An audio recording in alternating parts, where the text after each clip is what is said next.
7 stunning plants with unique textures and colors that can thrive even without CO2. And in some cases, they even develop interesting characteristics when grown in low-tech setups. I currently keep all of these in my own tanks. Most of them I've grown without CO2 at some point, and they've done great. A few I'm actually growing CO2 free right now. Without further ado, let's get right to it.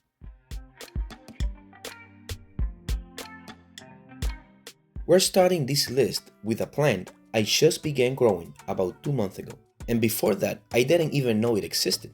It's called Proserpinaca palustris, most commonly known as the mermaid. I was honestly surprised to learn it's actually pretty common here in the US.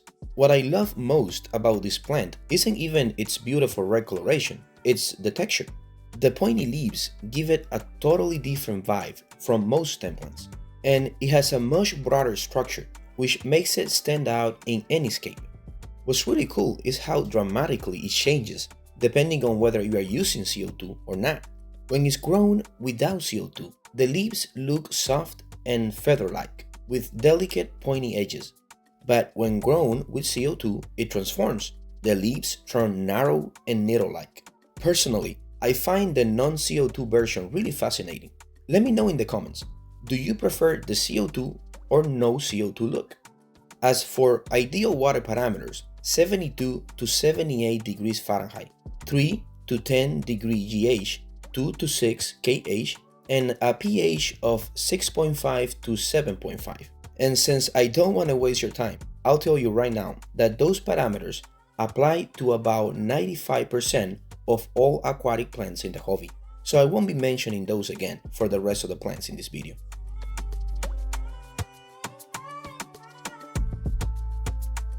The classic Java fern is probably one of the most beginner-friendly plants out there, but honestly, I still use it all the time. Do you want proof? There, right there, and there. I love the way it looks. It's low maintenance, doesn't need CO2, and somehow still managed to look really lush and intentional in any scape. I love that it has this strong, almost prehistoric look. Thick green leaves that wave gently with the water flow.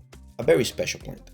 I've grown it in high-tech tanks and low-tech ones, with and without CO2, and it always adapts. The only real trick is to not bury the rhizome in the substrate. I just tie it to rocks or driftwood, or wedge it in the gaps between rocks, and it's good to go. After a while, it'll anchor itself and slowly spread, creating a really natural look. It's also pretty forgiving when it comes to light. I've had pieces thriving in shaded corners that barely get any light. It's the kind of plant that quietly does its thing and ends up becoming one of the best parts of the tank without you even realizing it.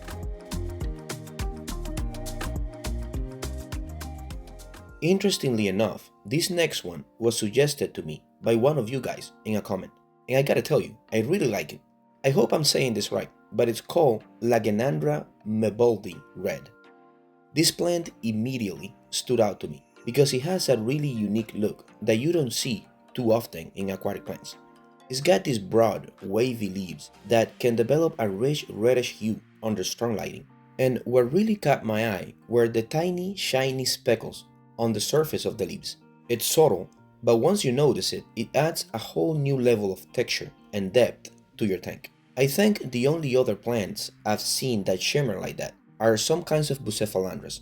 It's a truly gorgeous plant that brings a lot of personality without asking for much in return. It works really well as a mid-ground or even a foreground accent in smaller tanks. I've been enjoying watching mine settle in and grow, and I can definitely see it becoming a regular in more of my aquariums. If you guys are enjoying this video, remember that you can like and subscribe. Also, I wanted to let you guys know that I have a few new plants in my shop, including mermaid. As always, all of my plants are grown completely underwater with CO2 and strong lighting. Every plant you order will be shipped in a small pouch, filled with aquarium water, and covered in thermal bubble wrap to protect it from the elements. If that is something you're interested in, there'll be a link in the description. This next one is the highest selling plant I have on my shop, Riccia fluitans.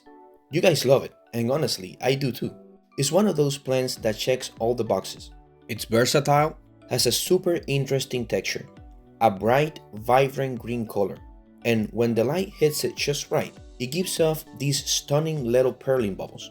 What's great is that you can grow it without CO2 and still get really nice growth.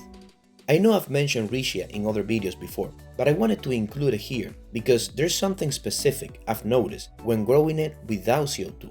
It tends to grow a bit looser and less compact, which actually ends up being a great thing if you keep shrimp. That unique structure creates tons of little hiding spots, perfect for fish fry and baby shrimp. Even without CO2, it forms a lush floating mat at the surface that looks very nice. And guys, I've noticed something really intriguing that my shrimp are doing. They climb on top of the floating Riccia and just sit there. And what's weird is that sometimes half of their body is outside of the water. They do that for a while and then swim back into the water. I don't have a lot of experience with cherry shrimps, so if you guys have any idea of what this is, please let me know in the comments.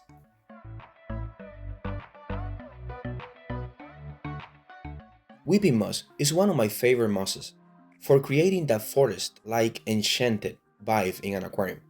It naturally grows in a downward pattern, so if you place it higher up on your hardscape, like on driftwood or rocks, it'll start to drip down as it grows, almost like hanging vines. It's subtle but pretty. The deep green color really pops too, especially when placed next to lighter greens or red plants. I've been growing it without CO2 for a long time now, and it's been thriving with minimal effort. Another reason I love it, it's because it's great for fry. The dense growth makes it a perfect hiding spot for baby fish or shrimp, offering them both shelter and biofilm to graze on.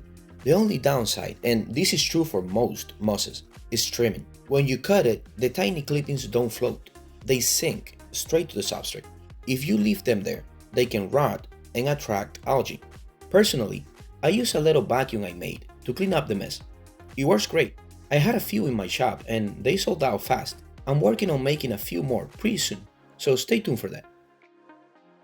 For people who struggle to keep red plants because your nitrates are too high, this next one's for you. Rotala Narrow Leaf SP Red.